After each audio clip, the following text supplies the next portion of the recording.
12 жылдык билим берүүнү ишке ашыруу максатында өткөрүлүп жаткан иш-чаралардын бири жаңылыктын жарчысы педагогикалык форуму. Ысык көлдө өтүп жаткан бул форумга облустук, усулдук институттардын жетекчилери, усулдук кабинеттердин башчылары жана директорлордун тарбия иштери боюнча орун басарлары катышууда. Эми алар башка мугалимдерге 12 жылдык билим берүүгө өтүү боюнча маалымат берип, түшүндүрүп, усулдук жардам көрсөтөт. 12 жылдык билим берүү системасына өтүү үчүн жол картаны иштеп чыктык.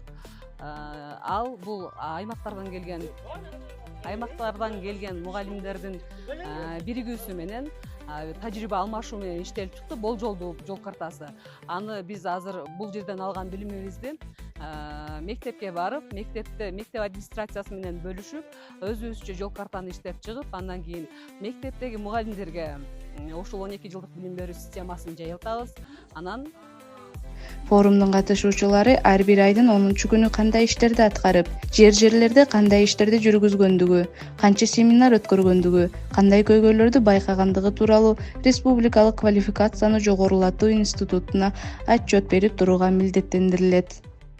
Бул форумдан биз өзүбүздөгү көп суроолорго жооп алдык. Ошол окуу программалары кандай болот 12 жылдыкта, предметтик стандарттар кандай болот, ошол боюнча кеңири маалымат алып, өзүбүздүн суроолорубузга жооп алдык. Андан тышкары ошол мугалимдердин мугалими болгон методисттердин айлык акысы жогорулады деген жакшы кабарды аябай кубануу менен кабыл алдык.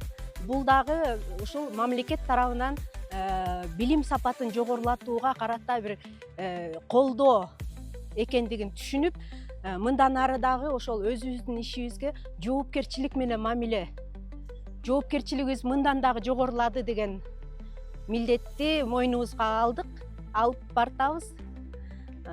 Кудай буйрса, ошол 12 жылдык билимге өтүүдө колдон келген иш аракетибизди жумшайбыз.